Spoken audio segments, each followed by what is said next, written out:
بسم اللہ الرحمن الرحیم۔ بلدیہ جلال پور چٹا کی مجرمانہ غفلت۔ پہلے تو سیالکوٹ روڈ پر پل سے نیچے کوڑا ڈمپ کیا جاتا ہے، پھر اس کوڑے کو آگ لگا دی جاتی ہے، جس سے شدید گرمی کے باعث ایک تو درجہ حرارت بہت بڑھ جاتا ہے، اوپر سے فضائی آلودگی۔ یہی عمل کچھ دن پہلے مین روڈ جلال پور چٹا پر بھی دہرایا گیا۔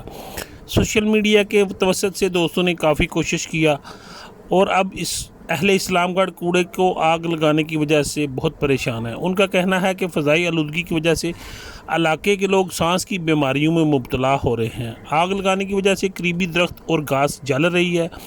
عوام کی سی او بلدیہ اور اعلیٰ حکام سے پرزور اپیل ہے، ایک تو کوڑا شہر سے دور ڈمپ کیا جائے اور دوسرا آگ لگانے والے عناصر کو سخت سے سخت سزا دی جائے۔ معاون رپورٹر مرزا طارق محمود، کیمرہ مین ٹیم کے ساتھ کمال ٹی وی۔